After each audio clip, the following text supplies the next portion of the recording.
ഒരു ജയിലിൽ ഒരു അന്തേവാസി വരുമ്പോൾ അയാൾക്ക് എന്തൊക്കെ നമ്മൾ നൽകുന്നു എന്നുള്ളത് ആദ്യമായിട്ടുള്ള സംഭവങ്ങൾ. അപ്പോൾ അതിലുള്ളതാണ് ഒരു ഷർട്ട്, ഒരു ഷർട്ടുണ്ട്.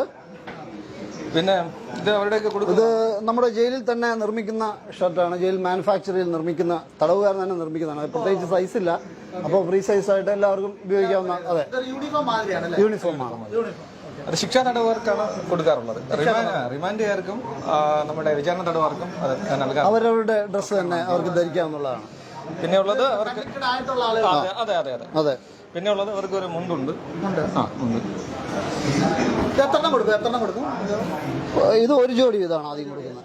പിന്നീട് ഇത് നമ്മുടെ ജയിലിന്റെ ഒരു മുഖച്ഛായ ഉള്ള ഒരു സാധനമാണ്. കണ്ടിട്ടുണ്ടോ? ഇതിന്റെ പേര് ജമുക്കാളം എന്നാണ്. പണ്ട് തൊട്ടേ ഉള്ള ഡെറി എന്ന് ഇംഗ്ലീഷിൽ പറയുന്ന സംഭവമാണ്.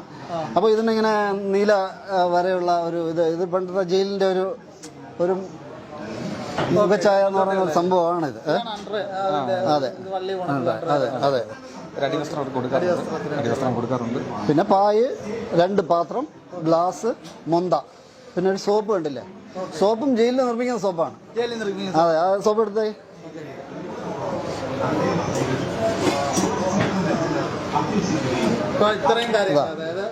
ഈ സോപ്പ് ജയിൽ നിർമ്മിത സോപ്പാണ്. ഒരു മൊന്ത കൊടുക്കുന്നുണ്ട്. നല്ല മണമുള്ള സോപ്പാണ്. കാരണം ഇത് പ്യൂർ വെളിച്ചെണ്ണയിൽ നിർമ്മിക്കുന്ന സോപ്പാണ്. നമ്മൾ വേറെ മായം ഒന്നും ചേർക്കുന്നില്ല എന്നുള്ളതാണ്.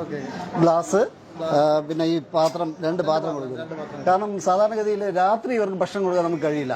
രാത്രി വിതരണം നടക്കില്ല. അപ്പോൾ വൈകുന്നേരം ചായയോടൊപ്പം രാത്രി ഭക്ഷണം കൊടുക്കുമ്പോൾ അവർ വാങ്ങി ഇങ്ങനെ അടച്ച് സൂക്ഷിച്ചിട്ട് രാത്രി അവർക്ക് ഇഷ്ടമുള്ള സമയത്ത് കഴിക്കാം എന്നുള്ള കൺസെപ്റ്റാണ്. അങ്ങനെയാണ്. അത് നമുക്ക് ജയിൽ മെനു ഡയറ്റ് സ്കെയിൽ അനുസരിച്ചുള്ള ഭക്ഷണമാണ് കൊടുക്കുന്നത്. ഇത് സാധാരണ എല്ലാ വലിയ എന്താണ് പറയാ, വലിയ ക്രൂരന്മാരൊക്കെ പ്രാർത്ഥിക്കുന്ന എവിടെയാണ്? അതാണ് ഞാൻ ചോദിക്കുന്നത്. ഇത് സാധാരണ എല്ലാ കുറ്റവാളികളും എത്ര ക്രൂരന്മാരായാലും ഞങ്ങൾ അവരെ നല്ലതാക്കി എടുക്കും എന്നുള്ളതാണ് അതിന്റെ ഒരു. അതെ, ഞങ്ങള് ക്രൂരന്മാരല്ല, ഞങ്ങൾ എല്ലാവരും ഒരുപോലെ. പുറത്തുനിന്ന് വലിയ ഗുണ്ടായിസമൊക്കെ പറഞ്ഞ് വരുന്ന ആൾക്കാരെല്ലാവരും നല്ല മനുഷ്യരെയാണ് ഞങ്ങളകത്ത് കാണാറുള്ളത്. പിന്നീട് അവർക്ക് അതെ, ട്രാൻസ്ഫോർമേഷനും അതുപോലെ ഇവർ പുറത്ത് ഒരു സമൂഹത്തിൽ നിൽക്കുമ്പോഴാണ് ഇവർ എന്തൊക്കെയാണെന്നുള്ള ഇവർക്ക്. പക്ഷെ അകത്ത് വരുമ്പോൾ ഒരു അരക്ഷിതാവസ്ഥയാണ്. അപ്പോൾ അവരെ നോക്കാൻ ഞങ്ങൾ മാത്രമേ ഉള്ളൂ. അപ്പോൾ അങ്ങനത്തെ ഒരു അവസ്ഥയിൽ അവർ ഞങ്ങളോടൊപ്പം വിധേയത്വം ഇതാക്കി തന്നെ തടവുള്ളികൾ കഴിയാറുള്ളത്. പ്രത്യേകിച്ച് അങ്ങനെയുള്ള ബോൺ ക്രിമിനൽസ് ആയിട്ടുള്ള അല്ലേ, അത്രേ ഉള്ളൂ. അങ്ങനെ ഉണ്ടാവുകയാണെങ്കിൽ അവർ പ്രത്യേകിച്ച് പാർപ്പിക്കും. അല്ല, ഞങ്ങൾ നോർമൽ ബ്ലോക്സ്, അപ്പുറത്ത് സെല്ലുകൾ, ഇപ്പുറത്ത് ബാരക്സ്. ഈ ബാരക്കിൽ ഒരു 40ഓളം മുകളിലോട്ട് വരുന്നവരെ ഒന്നിച്ച് പാർപ്പിക്കും.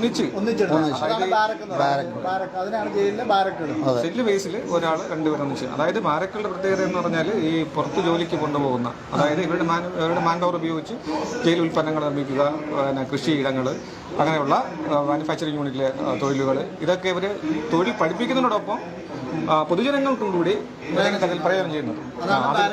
അങ്ങനെയാണ് ബാരക്കിൽ താമസിക്കുക. കാരണം ഇവരെ ഒന്നിച്ച് നമുക്കെടുത്ത് ഇപ്പം ഇന്ന ജോലിയിലേക്ക് പോകേണ്ടവരെ വിളിക്കുമ്പോൾ ഈ ബാരക്കിൽ ഒന്നിച്ച് സെല്ലുകളാണെങ്കിൽ ഓരോന്നും. ബാരക്ക് 6 എണ്ണമുണ്ട്. 6 ബാരക്കിന് 6 ബ്ലോക്ക് എന്നാണ്. 6 ബ്ലോക്ക്. അതിൽ തന്നെ 4 വീതം ബാരക്സ് ആണ്. 6 ബ്ലോക്കുകൾ സർക്കിൾ ബ്ലോക്കിൽ മൊത്തം 6 ബ്ലോക്ക് ഉണ്ട്. 6 ബ്ലോക്കിൽ ഓരോ ബ്ലോക്കിലും 4 ബാരക്സ്. അതെ, ഇത് ശിക്ഷാപ്രതികൾക്കുള്ള 13 ബ്ലോക്കുകളുണ്ട്. ബ്ലോക്ക് വൈസ് പറഞ്ഞു കഴിഞ്ഞാൽ പെട്ടെന്ന് മനസ്സിലാവില്ല. അത് കാണിച്ചതെന്ന് പറഞ്ഞാൽ ബ്ലോക്ക് എന്താണെന്ന്, ബാരക്കുകൾ എങ്ങനെയാണ്, അത് നമ്മുടെ മിനിയേച്ചർ കാണുമ്പോൾ നിങ്ങൾക്ക് കുറച്ചുകൂടി ക്ലിയർ ആവും. അല്ല, നമ്മള് സബ് ജയിലിൽ പോയാൽ ഉള്ള സെല്ലുകൾ കുറച്ചാണ്. പുള്ളി ബാരക്കാരും കൊടുക്കും.